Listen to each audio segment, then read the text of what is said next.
enggak, misalnya Pak Prabowo mencabut status strategisnya, proyek strategisnya, apakah berdampak apa untuk gerakan-gerakan kita sebagai rakyat Banten? Apakah setelah dicabut statusnya kita bisa melabrak atau gimana? Sekarang itu kan kita bisa lakukan riset kecil-kecilan ya. Dengan adanya PIK 2, ya kan, apakah masyarakat di sekitar situ mendapatkan imbas peningkatan ekonomi, kesejahteraan ekonomi?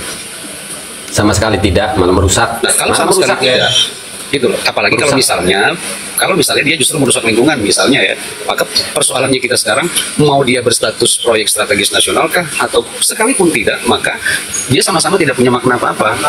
Justru sebenarnya ketika dikatakan dia proyek strategis nasional, maka dia nanti akan memudahkan. Ini politik ekonomi namanya ya. Ketika dia distatuskan proyek strategis nasional dan misalnya perusahaan yang dimaksud itu mengalami kebuntuan secara kapital misalnya untuk melanjutkan pembangunan, dia bisa dengan mudah mendapatkan agunan di bank. Karena dia kan dikategorisasi sebagai proyek strategis nasional, maka dia menjadi prioritas ketika dia dibantu untuk mendapatkan jaminan pinjaman bank misalnya dan lain sebagainya ya. Nah, jadi itu proyek strategis nasional itu lebih pada aspek ini kali, aspek nanti kemudahan bagi si perusahaan ini untuk mendapatkan kemudahan-kemudahan untuk ya proses perbankan lah misalnya. Yang jelas dia tidak layak.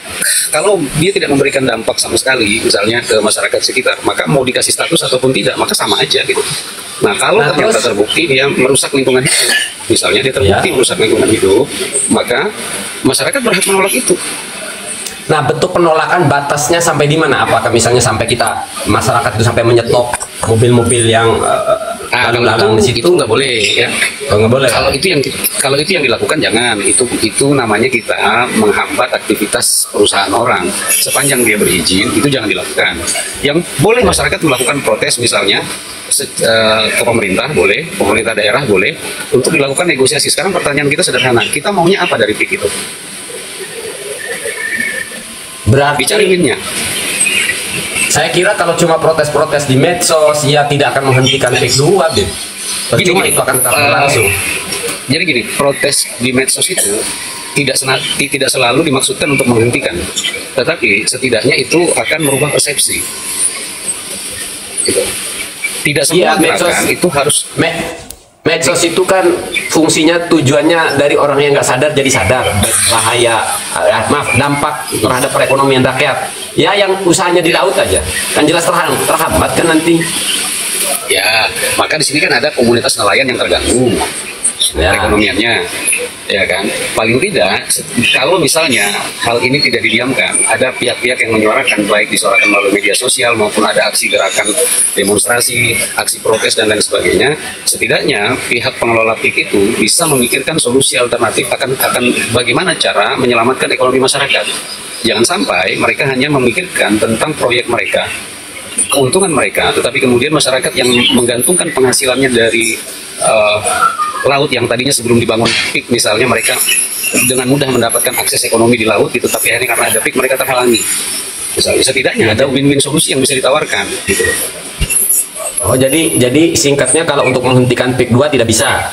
Paling bukan tidak bisa sepanjang misalnya pemerintah daerah dan masyarakatnya itu bersepakat bahwa keberadaan barang ini justru merusak perekonomian daerah, bukannya menambah, bukannya menunjang atau bukannya membangun pemerataan, tetapi justru melahirkan kesenjangan yang semakin besar, maka masyarakat dengan pemerintah daerah bisa saja bergerak. Karena kalau mediasi dengan pejabat-pejabat, saya kira rakyat Banten udah nggak ada yang percaya tuh, mulai dari DPR sampai bupati sampai gubernur. Artinya kayaknya percuma kalau masuk ke wilayah itu. Ya, kalau yang saya lihat kan gini, ketika itu didengungkan sebagai proyek strategis nasional, ya kalau memang ada ketetapan mengenai PIK itu sebagai proyek strategis nasional, maka yang perlu kita tagih itu adalah pemerintah. Multiplier efek dari adanya PIK 2 sebagai proyek strategis nasional yang bisa diharapkan untuk meningkatkan kesejahteraan, membangun pemerataan ekonomi masyarakat dan daerah, itu di mana? Gitu. Ketika itu tidak ada, maka masyarakat bisa menuntut kepada pemerintah untuk menghentikan.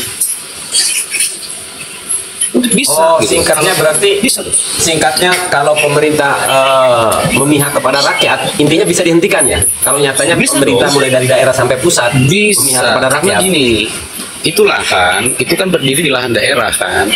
maka izin prinsipnya yang keluarkan itu kan pemerintah daerah. Gitu loh. Izin prinsipnya kan yang keluarkan pemerintah daerah, bukan pemerintah pusat. Kan dia berdiri di tanah Banten kan. Gitu loh. Berarti dari gubernur bupati sebelumnya berarti ya? Lah iya dong, mereka lah yang memberikan izin, gitu loh. Bisa dicabut izin itu oleh gubernur Bisa. berikutnya, bupati berikutnya? Bisa. Kenapa enggak? Bisa.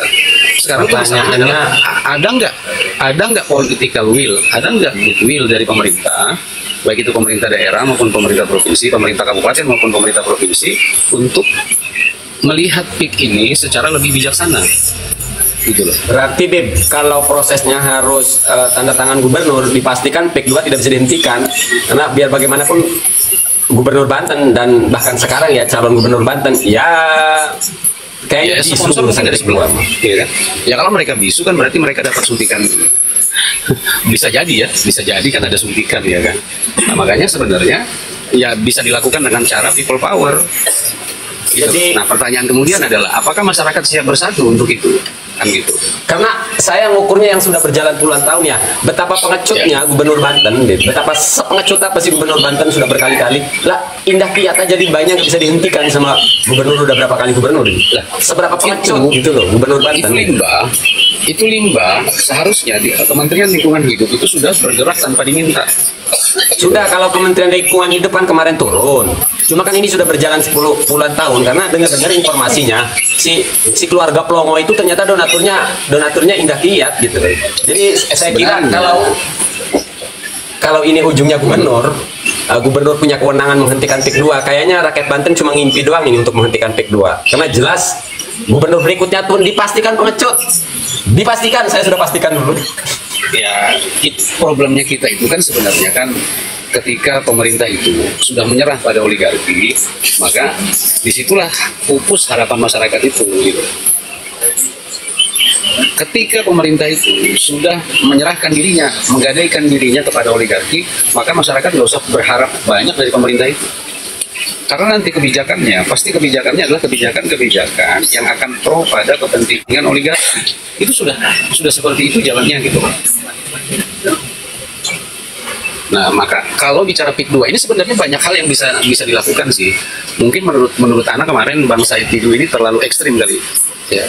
Menurut Ana, beliau terlalu ekstrim ketika mengekspos itu. Walaupun nggak salah gitu, tapi terlalu ekspos, terlalu ekstrim di awal. Semestinya ketika beliau melihat itu, yang beliau lakukan adalah mengkonsolidasi kekuatan masyarakat dulu. Gitu loh. Ini kan masalahnya gini, belum ada gerakan masyarakat dia turun. Gitu loh. Sedangkan semua orang tahu Bang Said Didu ini adalah seorang tokoh yang mengambil posisi di oposisi gitu loh. Mengambil posisi di oposisi. Bisa jadi Pak Said Didu ini karena sudah membaca peta, sudah banyak orang-orang yang sudah disumpal mulutnya. Tapi terakhir kemarin ada JBB, Jawara Banten Bersatu, sudah siap bergerak. Makanya kemarin kan saya membakar semangat Pak Ratu Bagus Entus. Kalau cuma bisa menyeritain nasab silsilah, apa gunanya gitu loh. Saya pengen yang bergerak ini, yang paling lantang ini ya Pak Ratu Bagus dan Entus. Gitu. Iya harusnya. Nah, kalau misalnya demo, demo di mana kan gitu loh. Kalau misalnya rakyat Banten harus demo, gitu. Kira-kira demo siapa yang harus di demo itu? Gubernur kan? Demo kepada pemerintah provinsi. Gubernur. Karena PIK 2 itu kewenangannya ada di gubernur. Ada pada gubernur Banten. Dia sama kayak PIK 2 itu kan kayak sama dengan itu loh, dengan apa reklamasi di Jakarta. Jakarta. Pantai Reklamasi. pulau reklamasi itu. Reklamasi. Kan sama dia. Maka kebijakannya itu ada di tangan gubernur. Waduh, sudah keprediksi ini Mabes. Pokoknya kalau ngarepin dari gubernur Banten, kawan-kawan rakyat Banten ya, kita ngarepin sesuatu dari gubernur Banten nih, siapapun yang akan terpilih, wes dipastikan pengecut. PT Indah Kiat aja 1 PP aja tidak mampu ditangani, nah apalagi Tommy Binata. Bro, sebenarnya gini, banyak hal yang bisa dilihat dari PIK ini sebenarnya. Mau mengambil posisi apa di PIK itu, masyarakat maunya di mana, untuk kemudian dilakukan negosiasi dengan pihak pemerintah. Nanti pemerintah kemudian kan bisa menyerangnya kan ke DPRD provinsi dan ke gubernuran itu. Jadi kalau misalnya kalau misalnya calon gubernur yang ada hari ini misalnya kita anggap saja nyalinya nggak cukup misalnya, ya kan? Maka ya suka nggak suka kita masih bisa menyandarkan harapan ke dewan kan gitu. Lebih kuat Memang mana, siapa Beb? sih yang nggak takut sama Lebih kuat mana DPR RI, gubernur sama wapres? Lebih kuat mana? ya lebih kuat wapres lah. Masih lebih kuat wapres. Wapresnya aja diam Lebih membisu, kuat sekarang wapres, lagi sibuk bikin universitas. Wapresnya aja diam 1000 bahasa, sibuk Nah, lagi bikin universitas. Ya apalagi. sebenarnya sekarang itu kembalinya ke masyarakat sih. Bagaimana masyarakat menanggapi PIK ini gitu. Mantan sekarang, tapi ketika proyek itu berjalan masih jadi wapres. Gimana Kang Fahmi? Udah lama kan take 2 itu masih Ya, jadi kalau kita bicara wapres kita yang kemarin mah kita nggak usah banyak berharap. Emang beliau kan memang cuma dijadiin tameng saja supaya NU tidak melakukan gerakan apa-apa. Gitu loh. Sekarang bikin universitas, Beb. Bikin universitas. Jadi Ya, gedung yang itu kan semua bertingkat-tingkat, partai ini. gedung yang sedang dibangun oleh Kiai Ma'ruf Amin yang bertingkat-tingkat itu universitas, itu akan melihat berjalannya proyek PIK akan bertetanggahan begitu. Universitas Ya, disinilah An-Nawawi kita. sama proyek PIK. Di sinilah kita kan akhirnya kita tuh menjadi miris ya. Sejarah itu kemudian akhirnya akan berulang lagi gitu. Di mana ada tokoh-tokoh kita yang kita harapkan itu bisa menjadi corong bagi masyarakat, itu ternyata justru mendapatkan kompensasi gitu loh. Mas, saya nggak ngomong dapat kompensasi ya. Saya nggak ngomong, saya cuma ngomong Kiai Ma'ruf Amin lagi bangun universitas doang. Nah, Itu doang. kalau gini, kalau Anda bilang kompensasi itu tidak selalu dimaknai dengan uang ya, tidak selalu dimaknai dengan uang. Kalau kompensasi itu dimaknai dengan uang, itu kompensasi itu kan kompensasi juga, kebijakan juga kompensasi kan. Iya benar. Nah, bagaimanapun sebenarnya kita berharap kemarin Pak Kiai Ma'ruf dengan posisinya sebagai wapres itu bisa melihat PIK itu secara lebih wise lah ya. Sebagai orang Banten beliau kan tokoh lah bicara gitu, ini cucunya Sayyid Nawawi loh. Oh, Ya, bukan, kan? bukan, ya? bukan, bukan, ya? bukan itu, Bukan ya? bukan. Oh, anu lah punya sanad keilmuan, sanad keilmuan lah ya. Kan kita jadi sayang gitu loh. Kenapa ada tokoh dan dia adalah seorang wapres yang dia adalah berasal dari Banten, tokoh yang punya karisma, tokoh yang begitu dihargai, ya kan? Tokoh Disegani. terkuat di Banten lah, bisa dibilang tokoh paling besar di Ya, Banten. karena jadi wapres kan tokoh terbesar. Tetapi justru diam ketika melihat adanya kesenjangan sosial yang terjadi akibat dari adanya PIK. Gitu loh. Malah memikirkan tempat pendidikan yang belum jelas pengelolaannya kan gitu. Misalnya ngebangun universitas Ya. itu kan pengelolaannya belum jelas, belum tentu Kiai Ma'ruf Amin masih hidup saat itu beroperasi kan universitas itu. Kan belum tentu. Ya kalau anda pikir mah itu universitas itu kan cuma legacy yang akan dia tinggalkan di penghujung umurnya beliau kan. Gitu loh. Itu saja, lebih ke arah situ. Tapi kalau kita juga mau bicara tentang membangun kampus itu, emang berapa duit sih? Apa kita yakin bahwa itu semua? Maksudnya begini, Beb. Maksudnya bahwa hal seperti itu mah dipikirkan oleh Kiai Ma'ruf Amin, tapi hal yang lebih urgent dari itu gitu. Hal yang lebih urgent kok diabaikan oleh Kiai Ma'ruf Amin gitu. Tapi kita tenang, masih punya cucu Maulana Hasanuddin. Kita tetap Banten masih punya jago cucu Maulana Hasanuddin. Insya Allah kalau beliau bergerak bersuara, insya Allah Banten makin kuat. Ada masih cucunya, cucu Maulana Hasanuddin. Beb. Sebenarnya kan kita berharap tokoh-tokoh besar kita yang ada ini tidak hanya berbicara tentang kepentingan dirinya saja, tapi juga jauh melihat bagaimana kepentingan masyarakat yang lebih luas. Kan itu yang kita harapkan. Gitu. Mohon doa lah, masih ada cucu Maulana Hasanuddin, namanya Banyak Kiai kan cucu Maulana Ahmaduddin. Enggak, ada iya. satu doang, Beb. Kiai Ahmaduddin, insya Allah beliau Oh, iya, benar. kalau bergerak cuma ada satu Iya, iya, cucunya iya. Maulana Hasanuddin, ada Kiai Ahmaduddin. Oh iya. Orang dia bergerak aja gempar Balawi kok. Oh iya, Iya kan? makanya masih ada Banyak. satu harapan, Kiai Ahmaduddin. Ya disinilah saatnya kita lihat ya kan tokoh-tokoh besar seperti Kiai Imad ya, Kiai Imad yang namanya besar bahkan bisa mendaulat seseorang menjadi wali. Bagaimana perannya di sini terkait dengan masyarakat? Kan selama ini kan bicara patriotisme kan? Ya, bicara tentang patriotisme dan nasionalisme kan.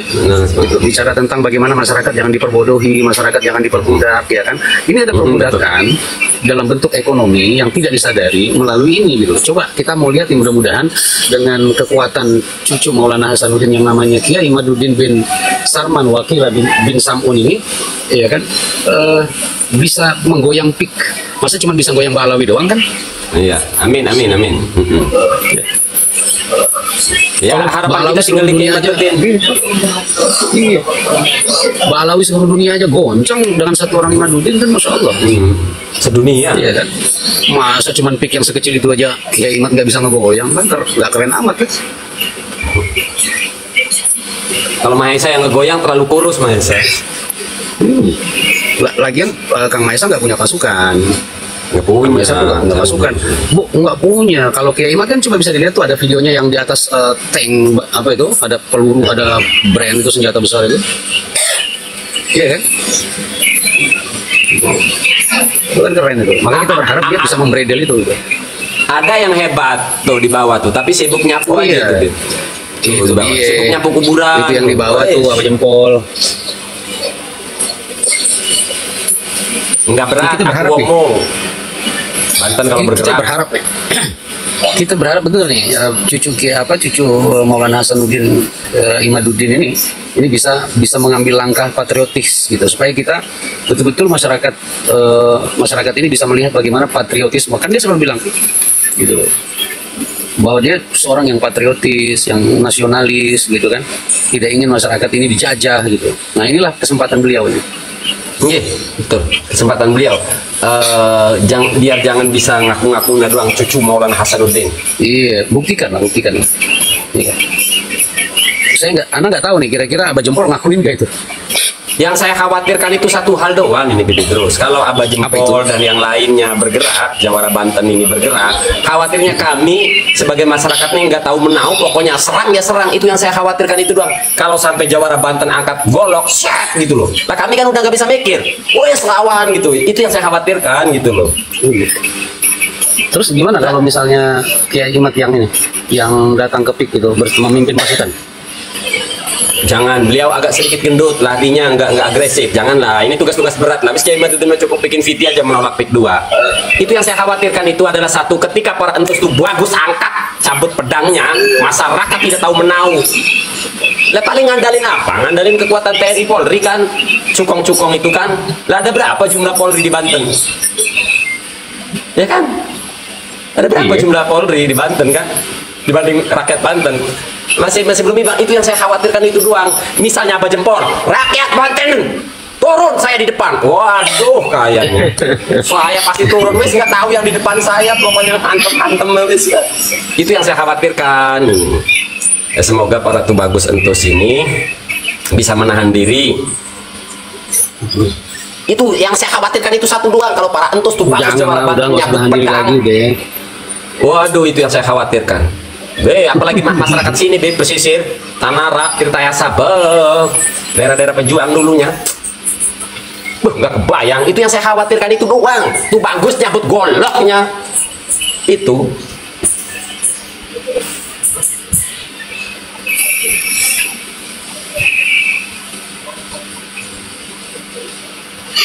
kan kalau kita bicara PIK 2 itu kan ada apa namanya?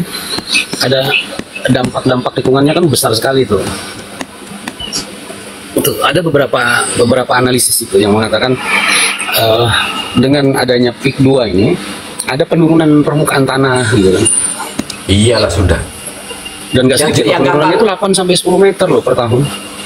Bib, yang hitungnya gampang nelayan, itu gampang dihitung, gampang di cross check gitu loh. Tinggal datang ke daerah nelayan, dampaknya apa? Ada yang sebagian nelayan sudah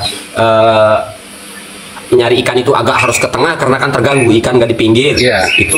Terus ada yang menuju laut itu harus muter. Terus banyak lah yang berasa itu masalah nelayan lah. Dan kita ini orang nelayan, kita ini orang.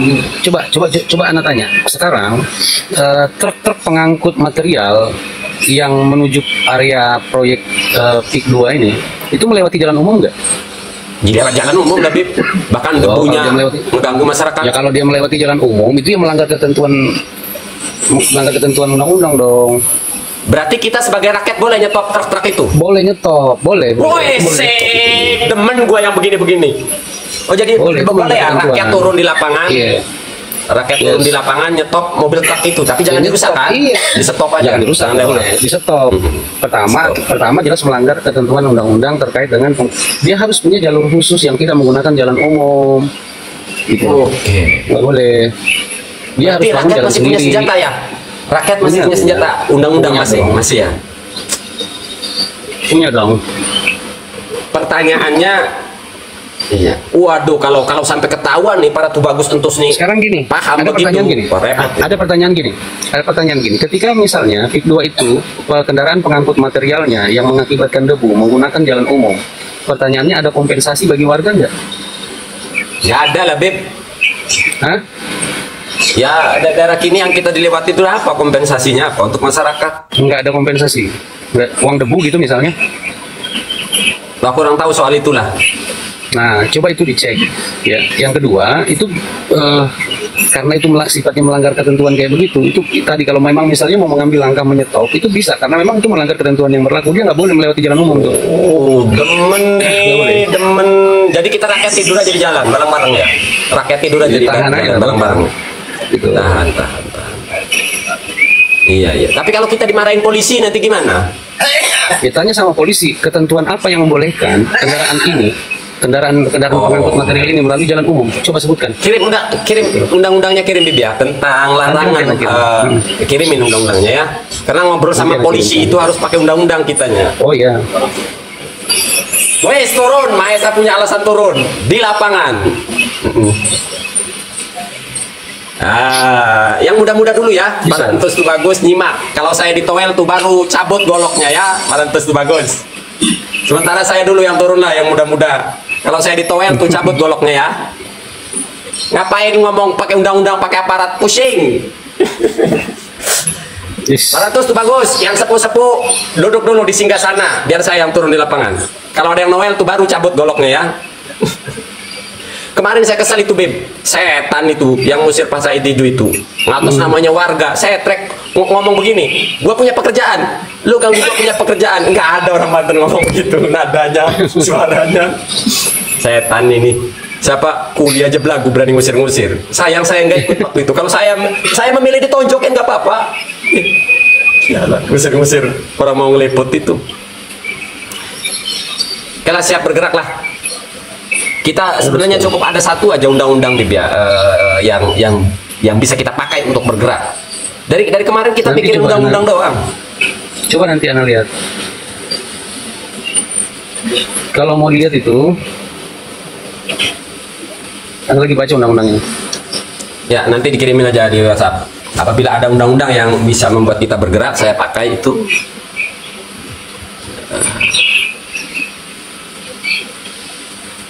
Bener, Pak. Kita tidur di jalan nanti.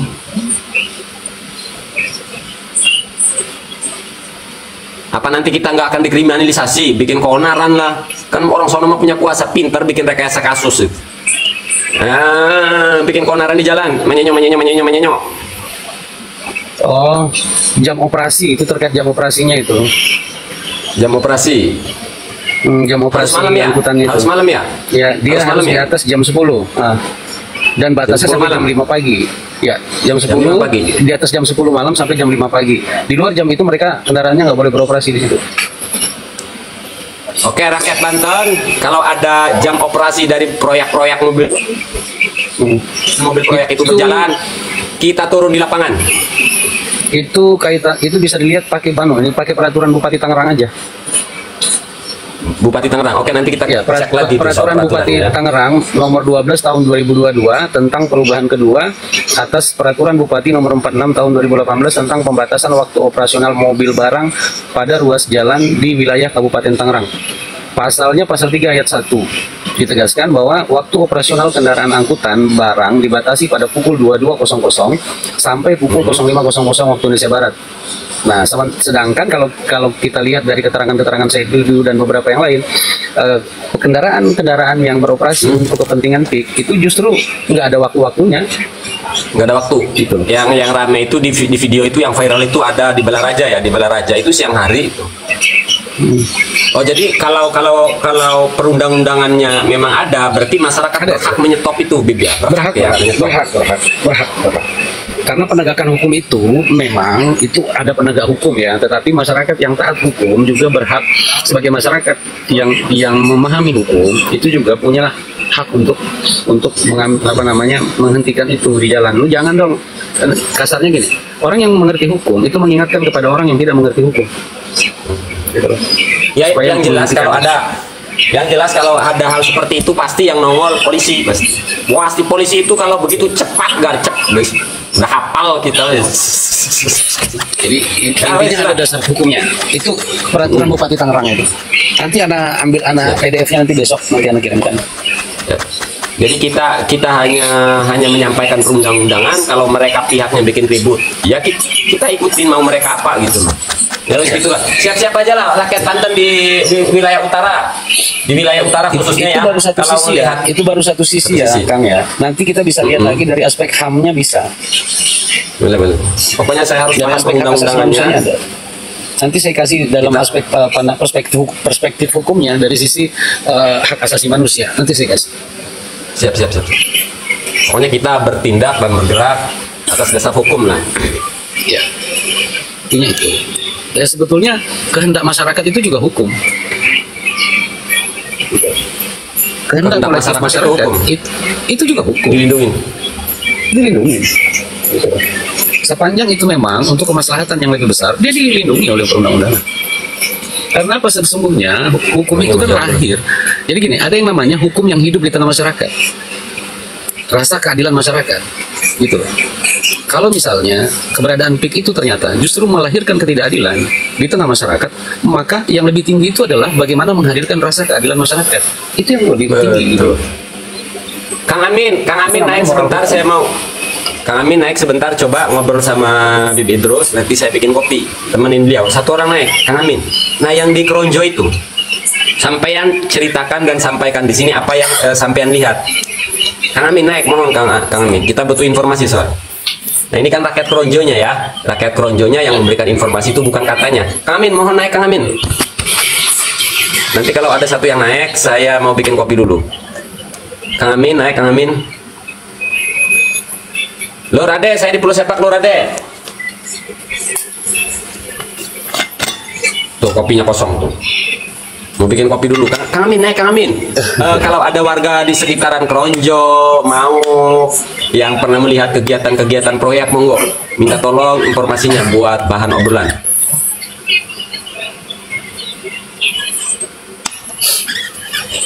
Karena saya juga butuh. Coba Kang, karena saya juga butuh informasi ketika truk-truk itu beroperasi, kan saya langsung turun dari, kalau informasi di WhatsApp, Kang ada truk beroperasi, saya langsung turun gitu loh. Kan nggak mungkin saya standby 24 jam di Kronjo. Saya di Tanara. Pokoknya bila jam operasinya itu di bawah jam 10 malam, dia ada yang beroperasi antara jam 6 sampai jam 9 malam tuh masih ada operasional di situ untuk kepentingan peak. Itu bisa di stop kok. Karena memang ketentuannya melarang gitu. Iya betul lah. Kita mengingatkan mereka terhadap tentang undang-undang gitu loh, Bib. Ya, nah, kita nanti live di YouTube. Jadi karena di YouTube jam mulai itu ada tercatat nanti di YouTube. Jadi nanti kita live di YouTube kalau sampai kita dokumentasikan live langsung di YouTube. Jadi sekarang ini mohon maaf ya pemerintah, saya sendiri nih ya, mohon maaf udah nggak percaya sama pejabat-pejabat. Jadi suara medsos, suara media itu satu-satunya alat yang bisa kita percayai. Jadi media kita masalahnya kan sekarang tuh kan di era sosial media itu ada tren kan, no viral no justice. No viral no justice. Jadi kalau no viral no justice. Jadi kalau tidak viral semua informasi itu, maka tidak ada keadilan yang bisa ditegakkan. Keadilan hanya ditegakkan ketika suatu peristiwa itu viral di sosial media. Kawan-kawan, sampean tahu saya kalau udah melangkah konyolnya konyol beneran ya. Jadi tolong orang yang di daerah sekitar Kronjo sampai Mauk sampai Kosambi, monggo tolong naik di sini, ceritakan apa yang dilihat, apa yang terjadi, ceritakan. Kalau zonanya masih daerah Kronjo, kalau saya di rumah dapat informasi, kita butuh kontak soalnya. Nih, Mahesa, lagi ada truk operasional, truk proyek. Saya kan langsung meluncur, jaraknya cuma setengah jam. Nah, kalau di Tanara nggak ada, saya di perkampungan soalnya ini, bukan di Tanaranya. Jadi tolong naik, tolong. Pokoknya kalau saya di rumah, begitu ada informasi truk beroperasi, saya langsung meluncur. Saya mau tidur di jalan, kita langsung left. Biar nanti kalau ada polisi macam-macam mau bertingkah, kita langsung left, langsung kan kita boleh nanya siapa namanya, dari polsek mana. Yo naik. Tenang, saya nggak takut, Boleh. Saya cuma butuh informasi kapan truk itu beroperasi. Kalau polisi justru nge-backup mereka, ya berarti polisi mendukung pelanggaran peraturan gitu. Jangan bicara sebagai penegak peraturan kalau ternyata mereka sendiri melanggar. Netizen yang perlu dipahami, kalau saya ngomong kalau ada oknum polisi mau oknum siapapun, mereka akan panik kalau di depan kamera dan secara live streaming. Senjata kita itu live streaming, kamera, udah itu. Jadi saya cuma minta informasi ketika truk itu beroperasi, saya cuma minta itu doang dari warga setempat. Saya sendirian, nggak bawa orang. Saya kalau melangkah aja, mau dikebukin kayak urusannya saya, kalau peduli. Naik. Kalau ada polisi yang ngebela ketika di luar jam proyek ngebela, biar tahu siapa namanya, dari polsek mana kan gitu loh. Nanti jadi tersangka penutupan akses PT lapangan, nggak seperti tukang sampai nanti jadi tersangka penutupan akses. Kan tadi masalah jam kerja tadi, kalau bukan jam kerjanya kita turun. Jangan menutup akses. Kalau kita menutup akses kita salah, nggak boleh. Yang kita ributkan jam operasi tuh, makanya kitanya bukan mau menghalangi, mau mengingatkan mereka atas jam operasi gitu loh, ngerti? Jadi kita mau mengingatkan mereka untuk yang jam operasi sesuai dengan aturan gitu. Nah nanti kalau terjadi percekcokan, ya silakan dianterin biar nggak ngeganggu jalan, anterin tapi jangan beroperasi lagi, udah standby di sebelum jam kerja gitu loh. Iki sekarang senjatanya kamera, tetap PT menangkang dari bla bla belakang. Nggak apa-apa kalau itu urusan resiko saya, ngapain sampai mikirin saya? Terus nggak usah pusing urusan itu mah. Emangnya kita sendirian tahu, ada banyak pengacara juga, nggak usah ngawatirin itu. Terus sampai nggak usah mikirin saya cuma minta kapan jam operasi, ada mobil beroperasi di luar jam operasi, udah itu aja. Nggak usah menyenyo, mau saya diborgol juga nggak peduli saya mah. Berbagai pengalaman aja, nggak apa. Di penjara anggap mondok saya mah, nggak peduli. Malu aja kalau saya cuma diem aja, ada ketidakadilan, nggak ada gawe. Udah jangan khawatirin wes lah. Kita kadang-kadang miris ya, kalau ada aparat kita sudah tahu nih barang melanggar aturan gitu, tapi masih dibelain gitu. Ya sebenarnya ini ente bekerja untuk rakyat gitu, untuk negara, atau bekerja untuk swasta gitu. Mending begitu Mabib, bekerja untuk negara apa jadi cukong. Ya yang repot lagi kan ya timbul lagi bahasa kita yang paling kasar itu kan akhirnya ya. Berarti bukan cuma jadi kata imat, jadi jongos, mukimat bilang jongos Balawi, kalau ini mah lain lagi nih, ini jongos. Jongos apa gini kawan-kawan, buat kawan-kawan yang sudah punya jam terbang banyak di bawah, panjenengan juga nggak punya jam terbang kekuatan kamera. Itu Maesa yang punya jam terbang pengalaman kekuatan kamera. Dan itu kan sebenarnya gini, bukan persoalan itu kan, ada banyak orang yang punya jam terbang tapi tidak punya nyali ketika berhadapan pada hal-hal semacam ini gitu. Banyak orang mungkin punya jam terbang tapi nyalinya nggak cukup. Contoh misalnya Bang Saididu, apakah cuma Saididu yang punya jam terbang? Enggak, banyak tuh yang punya jam terbang, tapi yang punya nyali untuk bicara soal itu ya baru Bang Saididu kan. Setelah Bang Saididu dilaporkan, diperiksa, baru banyak yang speak up kan gitu. Dan YouTuber dan TikToker gitu. Iya. YouTuber TikToker belum ada yang turun di lapangan. Belum ada, cuma bikin konten-konten. Nah kita terjun di lapangan. Itu yang kita sayangkan, kenapa cuma konten gitu loh. Kalau sebagai influencer itu supaya punya efek terhadap pemerintah, termasuk pemerintah pusat di dalamnya, ayo gitu turun influencer-influencer ini gitu loh. Kalau memang mereka itu berpikir tentang perjuangan rakyat gitu loh. Jangan cuma pada saat mau pilkada atau pilpres gitu jadi influencer biar dapat fulus gitu. Jangan gitu doang. Jadi netizen kita ini bibia entah plongo, entah dungu atau blok on nih. Kalau rakyat Banten yang komentar di VT nyinyir itu sangat saya sayangkan nih. Manusia-manusia macam apa gitu. Buktikanlah katanya. ketika Siti itu bagus imam kayak seperti ini nih ya, belum tentu bisa menanganinya. Pelongo, saya itu bukan pejabat yang bisa menanganin. Yang bisa saya lakukan adalah menyuarakan. Itu sudah saya lakukan. Ada itu bagus imam. Lah cuma Om Do katanya buktikan. Lah dengan membuat Siti menolak itu sudah membuktikan. Lah kalau disuruh nangani, bukan pejabat pelongo. Jadi pakai si otak tuh. Kecuali gubernur ngomong doang. Buktikan. Nah kalau gubernur tidak cukup ngomong doang, karena dia punya kewenangan. Kalau gubernur dia punya kewenangan mencabut. Cabut.